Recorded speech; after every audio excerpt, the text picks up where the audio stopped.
Welcome to Getting Ghosted. This is an Intuitive Soul Collective podcast, and I'm your host, Allie Horner.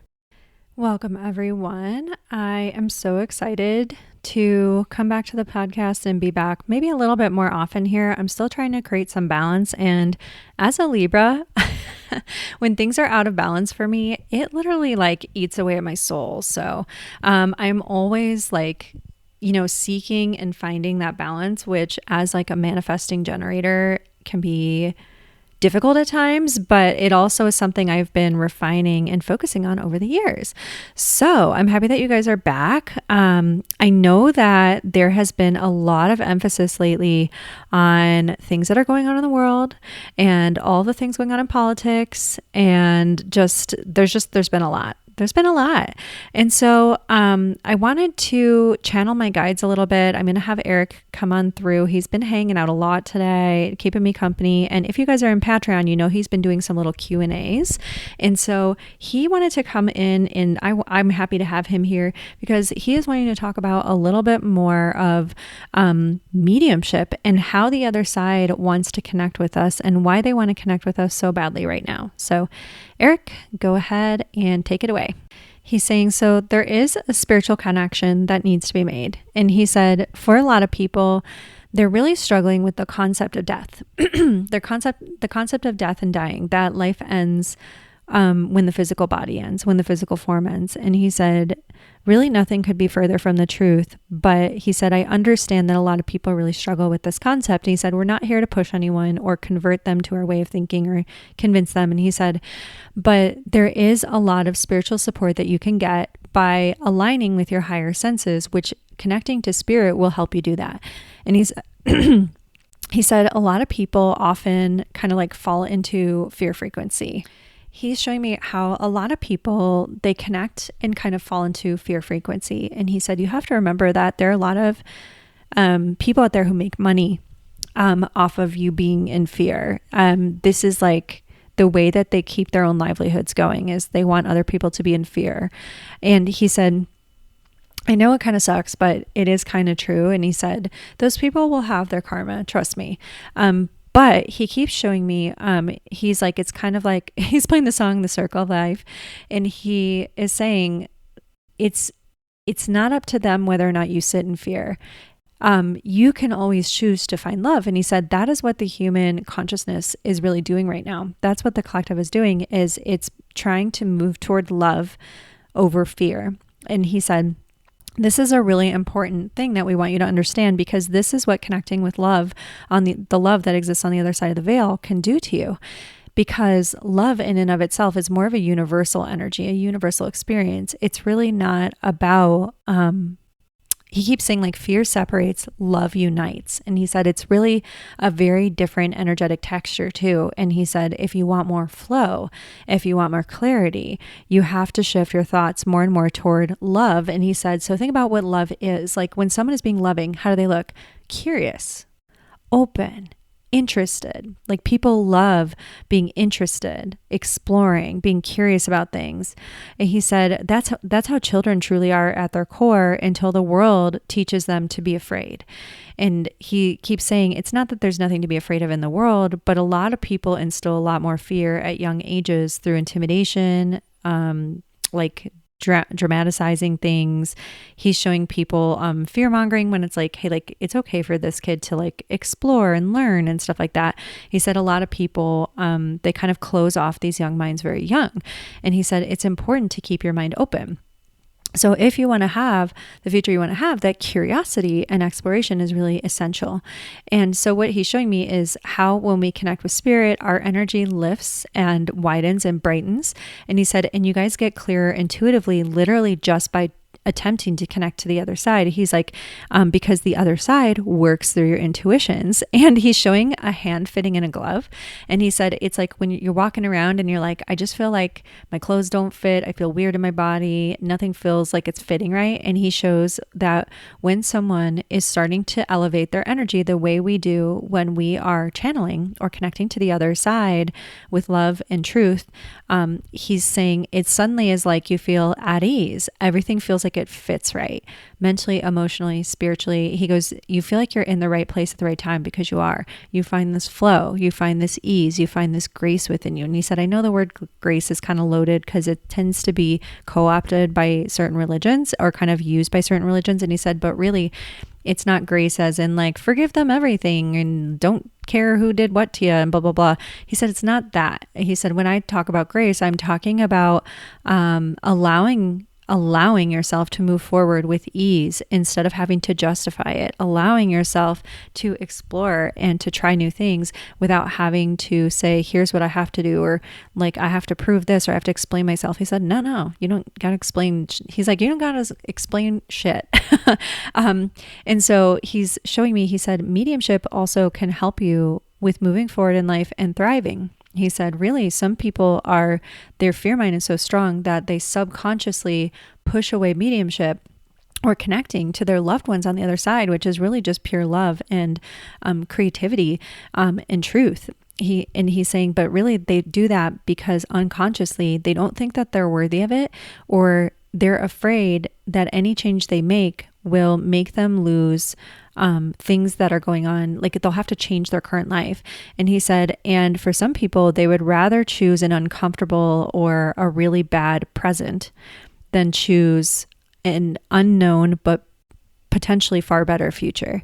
And he said, this is kind of like the human conundrum he said, this is why people want predictions so much. They want a guarantee. And he said, there is no guarantee, but when people start to connect to the other side, things do get brighter and lighter and easier for them. He said, the other piece is a lot of people on earth want to confine themselves through labels and definitions a lot. And he said, we're not saying that some labels and definitions are bad or good or right or wrong, but sometimes what happens is we get lost in them and what we think those things have to mean about us.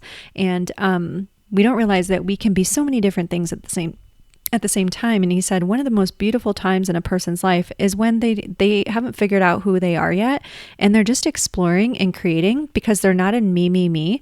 They are just in this flow and this energy of delighting in looking at the world around with them and going, what's that? What's that? And he's showing a little kid going, ooh. And like, they're getting down, like laying in the grass and looking at the grass really up close, like, whoa. And he said, think about it. Like adults never do stuff like that, but kids do it all the time. And he said, that is when these kids have like, their sense of self completely melts away. They're totally entrenched and engrossed in what they're observing or looking at and learning and wondering about. And he said, a lot of adults on earth could use a little bit more of that. They could use a little bit more presence with that curiosity and ease and wonder. He said, connecting to spirit helps you do that because what happens when you channel is your conscious mind, basically your sense of self, your me, goes offline. And he said, you can actually look up studies on this. And I was like, I remember this. And so he said, so one of the best things you can do is we don't want to completely lose our sense of self on earth. That's not the goal. But he keeps saying a lot of what starts to happen is you begin to bridge the gap between fear and love, because when we're in fear mode, we're more in me and mine, like self-protective defensiveness, us versus them mentality. And he said, the world does not need that. He's like, there's already enough of that, but he keeps showing the tipping point and how more and more people are going to understand and recognize we are not actually separate from each other. We are deeply intrinsically connected. He goes, now what happens naturally is the more that you work with your connection to the other side, even if it at first is just through little signs, meditations, where you're like, I don't know if I'm getting anything from them. And like, you might have split second visions or think you hear them for a split second or get a feeling of their presence one day, but nothing for weeks. He said, even that is better than nothing because it opens the door to a higher consciousness way of living and being. And he said, I don't mean that as in like, ooh, consciousness. Like he said, I mean it more so as like, no, like literally your brain begins to work differently. You start to open up to the possibility that love is real, that truth exists, and that you're able to tap into something higher and better, and therefore shift and change your life beyond what you thought you were capable of before. He said, because the identity you had that kept you small and scared begins to wash away and you begin to shift and change and begin to know what you're capable of. So even though you may still have certain identities or certain labels that you carry, you don't like, he's showing like someone like not being confined, carrying them with themselves, but as a lightness. There's an airiness and a lightness to them, a pride. And he said, the danger too of having too many labels is if that label goes away. So let's say like you're like, oh, I'm an athlete, I'm a football player, but then you get a TBI, suddenly you're not a football player and you're nothing else anymore. You're kind of just there. Like you have issues with like your brain, your cognitive ability drops, your moods are insane, like and intense. You struggle to stay present, like, you know what I mean? Think clearly, everything, like your memory goes. He said, and so that person completely has a full, like, meltdown.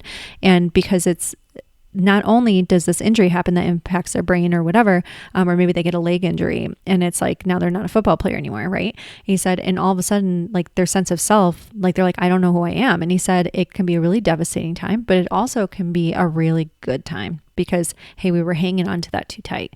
Right. And he said, a lot of you guys hang on to your identity as though it's a material possession, but your identities shift and change all the time.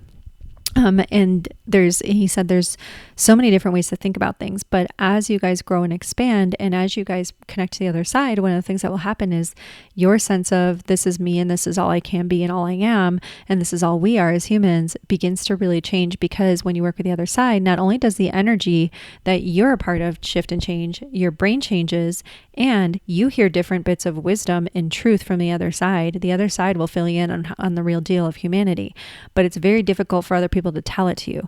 You have to be willing to listen to it and have those downloads from the other side yourself.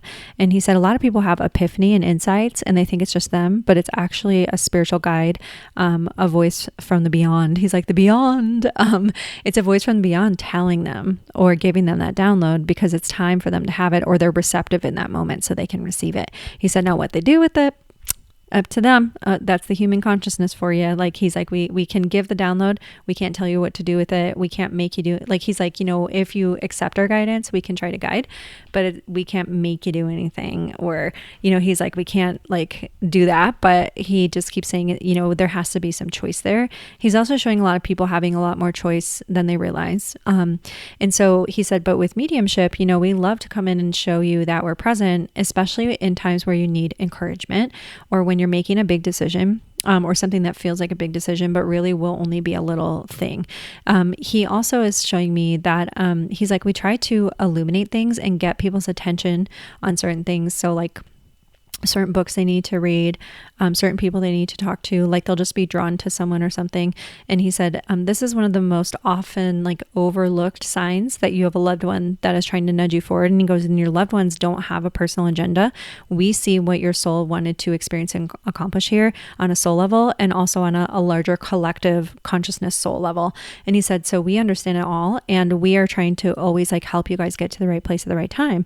So he keeps saying one of the best things you can do is actually enhance your own connection to the other side. He goes, you don't have to go about it all like willy-nilly and stay connected all day. He said, but gently noticing when you have someone spiritually trying to guide you, support you, give you an alternative perspective or another way to think about things, giving you ideas and downloads and insights into things. He was like, we're really, really good at helping people if they'll listen. And he goes, but you have to have moments where you're perceptive and aware, when you're open-minded enough to receive that. He said most people don't stay open and receptive in their day-to-day. Their minds are too busy. And so what happens is they'll get more in their dreams, or they'll wake up and have like, he said almost like, he goes like you did this morning. And I was like, yeah, I woke up really early because the wind was blowing really hard and I had my windows cracked open. And so my blinds were banging against the window. And it woke me up at like 4:15 in the morning or something. But what the blessing in that is that I was very tuned in because it was like that really quiet time in the morning and I was kind of coming in and out of sleep. That's when I tend to get a lot of my like really crystal clear messages and downloads and intuitions. And he said, yeah, and a lot of people are the same way. And he goes, I know a lot of people like hate waking up at that time, but actually that is kind of like one of the best times to actually hear your loved ones or hear spiritual guidance or download intuitions, visions, images, get downloads about things that are going to happen and even how to shift, potentially shift outcomes and stuff like that. He said, but a lot of people just don't recognize it. So he keeps saying there's so many great things about mediumship and some of it's connecting with loved ones and remembering that relationship is still very real and that death is not the end. So there's nothing to be afraid of about living life. Like if death is not the end, he said, most people live life more fully. It's not like they're going to go do something reckless, like right away and just like go skydiving right away or something like that. He said most people aren't wired like that. So he said most of you could use with a little more living and a little bit more risk. He showed me how people in America are very risk averse. And he said, so what you guys think of risk is actually like not actually risky. And then the other piece he's showing me is, he said on Earth as well, when you begin to practice mediumship, your life can shift into an alignment that you never thought possible. And he said, now it's not because spirits always work in magic and stuff. He goes, but there's something that happens where it opens up a new portal or a flow of energy into, he said, that shift in consciousness allows you to allow more prosperity, light, life, creativity, and different decision making to come in. He said you might start to meet new people, find new places, suddenly feel inspired to do things that you never would have done before. And he said it totally changes the trajectory that your life can go on. And he goes, if you are feeling called to mediumship, it's usually because you're meant to. Like people, like everyone has the ability to connect to the other side. But it's really all about what's your unique way. He keeps showing certain people, like looking at others and being like, how come she can hear Eric talking? How come she can see him? How come she can do it like that? I guess I can't connect to the other side because I can't see or hear them. And he said, no way, man. Like he said, we give you nudges, we give you pulls, we give you sensations and feelings. We show signs of presence. We give you chills down one arm. Your loved ones give you kisses on the cheek or try to give you a hug and a feeling of warmth and lightness. He's like, we leave little signs or trinkets for you if we can do that. He's like, we love to sit and chit chat with you. And sometimes you get a telepathic connection, but you just don't hear it. And he said it's because it doesn't have sound. And he said, so you guys don't always recognize it, but it's us talking. You're not imagining it if you think it's us. Like he said, usually with telepathy, you'll get this like almost like something that pops into your head with no sound, almost as if an answer to a question, and your loved one or someone on the other side will pop into your head out of nowhere. He said, that's us. He said, most of you guys question it and you're like, I don't know what that was. I don't know why my grandpa's in my head today or why Eric's in my head today. Like he's like, if we pop in your head, it's because we're around. So he said, most people don't realize that they'll suddenly be thinking about us, or we'll be popping in their heads and memories will be popping up, or they'll swear they see us sitting in our favorite chair for a split second or sitting in the passenger seat of the car. And he goes, that's us. We're really there. And so he said, those are some of the ways that we really connect with people. And he's showing also through art and creativity and writing. He said, we have a really easy time connecting to people when they're writing, when they're painting, something where they kind of just let their mind go. And he's showing auto writing, which I love to do. But there's also doodling and coloring books and painting and dancing and walking. He said, all these things get those juices flowing and get your mind to kind of like ease up, where your thoughts sort of like stop looping so much. And then all of a sudden you're able to connect with that loved one a little bit better through what you're doing. And so he keeps saying there's so many different ways we connect and so many perks to connecting. He's like, but you got to come and like, you got to like start to do it yourself, because you may have completely different benefits or really cool things that happen that we haven't mentioned. You may have ways of connecting, maybe you're more of a smeller, like you smell certain people.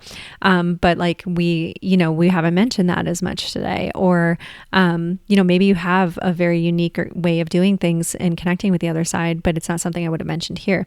So he keeps saying, yeah, you kind of just got to experiment for yourself.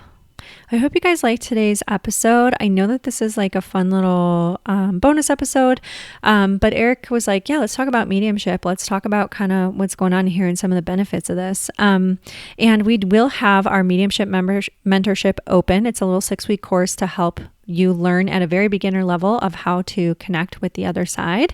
You'll learn how to connect with loved ones and spirit guides, the ins and outs of it, easy everyday practices to do it. This is not going to be a super complicated, like over the top rituals, sacrifice your firstborn type of course. Like I am very into very practical mediumship and teaching and techniques. I will call in my guides here and there. I don't know if Eric will be there or if my other guides will be there or if they'll come in as a group. We'll have to see. But I will be teaching you guys grounding, boundaries, how to create your own connection, how the other side communicates and how they don't. What's a spirit message and like what's your imagination or anxiety or things like that. What to do when you receive spirit messages, all of that fun stuff. So you will get to like learn how to create your own practices and connection that you'll be able to take and, use way after the course is over. Classes are Tuesdays at 2 p.m. Eastern. Keep in mind, we will have a time change coming. So just wanted to mention that pretty soon here. And in addition to that, there will be replays and all of the classes will be recorded. So every time I teach, there's people who are like, oh, I can't make the live classes at all because of work or I have kids or whatever. Is that okay? And I'm like, absolutely. Yeah.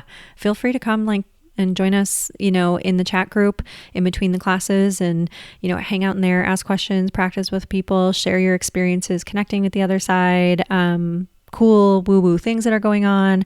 I will be chiming in there. Other people will be in there to support you and cheer you on. So but you're welcome to watch the replays as well. Alrighty, I will have the links to that in the show notes. And if you guys would like to, please come and join us. Again, we start Tuesday the 7th, but you're welcome to join in the week or so afterward as well. And then just catch up on the call that you missed. You won't have missed too much. It's mostly like beginner housekeeping stuff and some really beginner notes on mediumship, like really easy to watch and catch up on. So I hope that you guys will come. It'll be linked up in the show notes. And anything else, Eric? He said toodaloo. Okay. Thank you guys.